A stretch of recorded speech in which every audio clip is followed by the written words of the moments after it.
Koneksi antar materi modul 2.1 pembelajaran berdiferensiasi. Saya Yanwarisma, calon guru penggerak angkatan 11 dari Kota Serang, Banten. Apakah yang dimaksud pembelajaran berdiferensiasi itu?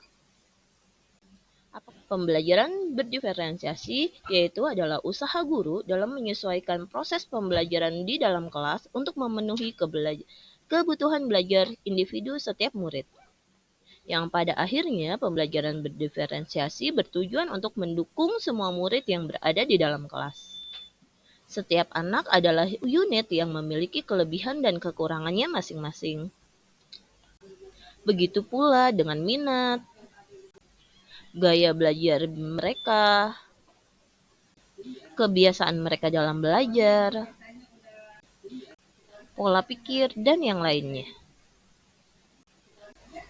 Dengan menerapkan pembelajaran berdiferensiasi, itu merupakan usaha guru untuk memenuhi kebutuhan belajar mereka, salah satunya dengan pembelajaran berdiferensiasi.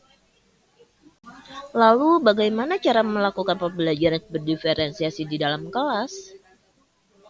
Ada 5 hal yang harus guru lakukan, yaitu yang pertama, memahami tujuan pembelajaran, mengetahui dan merespon kebutuhan belajar murid, menciptakan lingkungan belajar yang mengundang murid untuk belajar, melakukan manajemen kelas yang efektif, dan melakukan penilaian berkelanjutan.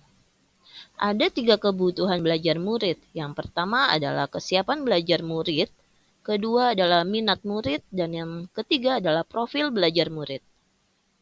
Untuk kesiapan belajar murid, guru harus melakukan asesmen di awal. Minat adalah salah satu motivator penting bagi murid dalam proses belajar mengajar.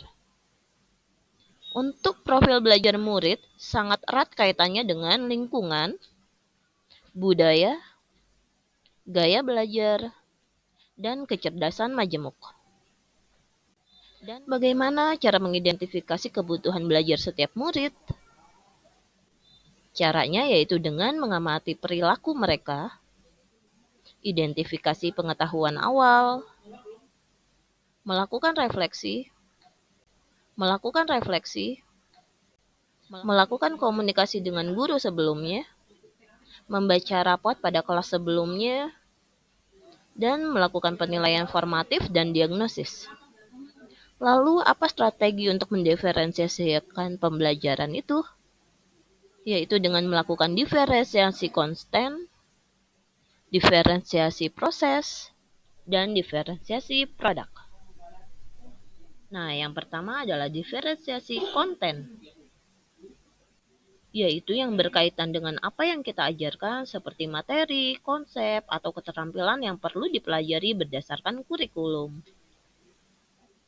Untuk mendiferensiasi konten bisa dilakukan dengan membedakan pengorganisasian atau format penyampaiannya, bukan mengubah atau menurunkan standar kurikulum.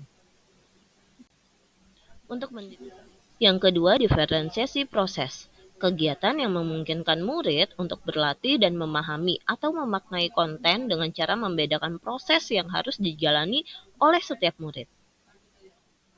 Nah, untuk yang diferensiasi produk, berupa bukti yang menunjukkan apa yang murid telah pahami dengan cara membedakan atau memodifikasi produk sebagai hasil belajar murid, hasil latihan, penerapan, dan pengembangan apa yang telah dipelajarinya. Lalu, apakah ada kaitannya antara modul 2.1 dengan modul-modul sebelumnya?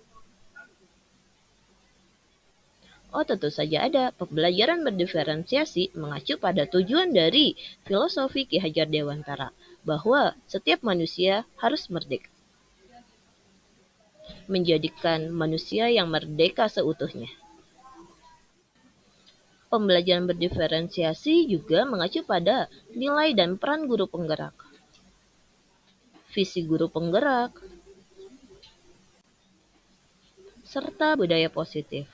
Dengan mengacu pada pembelajaran berdiferensiasi, budaya positif yang kita ciptakan pada kelas itu akan terasa bermakna.